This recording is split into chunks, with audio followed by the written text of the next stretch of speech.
लोकसभा विधानसभा निवडणुकीच्या प्रचारात भिंगारकरांना सर्वच उमेदवारांकडून आश्वासने मिळत असली तरी आतापर्यंत कोणत्याही उमेदवारांना आश्वासनांची पूर्तता केलेली नाही, अशी टीका कॅन्टोन्मेंट बोर्डाच्या माजी सदस्य स्मिता अष्टेकर यांनी केली आहे। यंदाच्या लोकसभा निवडणुकीला भिंगारकरांनी विचारपूर्वकच मतदान करण्याचं आवाहन त्यांनी यावेळी केलं आहे।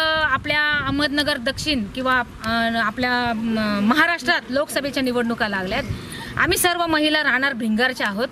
आमच्याकडे सुद्धा निवडणुकीचं चांगलंच वारं लागलेलं आहे, पण मला हे कळत नाही आहे की विधान परिषद असू, लोकसभा असू, विधानसभा असू, फक्त हे जे आमदार खासदार आहेत हे फक्त भिंगार शहरामध्ये मत मागण्यासाठी येतात। हा माझा एकदम सर्रास आरोप या लोकप्रतिनिधींवर आहे। आता हे कोण कुठल्याही पक्षाचे असतील, हे फक्त मतदान मागायला भिंगार शहरामध्ये येणार आहेत। कधी ह्या विधान परिषद सदस्याला, लोकसभा सदस्याला किंवा यांना सगळ्यांना माहिती आहे का की तुम्ही या कॅन्टोन्मेंट बोर्डवर निवडून आल्यानंतर, तुम्ही आमदार झाले, खासदार झाल्यानंतर तुम्ही या कॅन्टोन्मेंट बोर्डवर सुद्धा सदस्य होता?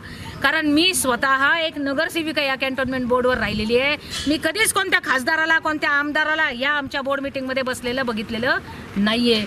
त्याच्यामुळं या लोकांना आमच्या भिंगारमध्ये काय अडचणी आहेत, आमच्या लोकांच्या काय समस्या आहेत, ह्या मतदारांना काय समस्या आहे, हा कुठलाही आमदार, हा कुठलाही खासदार आजपर्यंत भिंगार शहरात येऊन बघून गेलेला नाही आहे, ना विचारून गेलेला आहे। आमचा सगळ्यात महत्त्वाचा प्रश्न भिंगार शहराचा हा आहे की आम्हाला पाणीच नाही आहे। भिंगार शहराला पाणी नाही। जे मुळा डॅमपासून पाणी येतं आहे, पाणी फिल्टर होऊन जिथून येतं आहे ना, तर ते येतं आहे MESला, म्हणजे मिलिटरीला जे पाणी, जे हंडाभर येतं ते मिलिटरी वापरून जे तांब्याभर पाणी राहील ते डबल रेटने आम्हाला भिंगारला देतं। आज रोजगार करून नोकर वर्ग राहणारा या भिंगारमध्ये डबल रेटने आम्ही इथं पाणी घेतो। आम्हाला 2 दिवसांनी, 4 दिवसांनी पाणी येतं।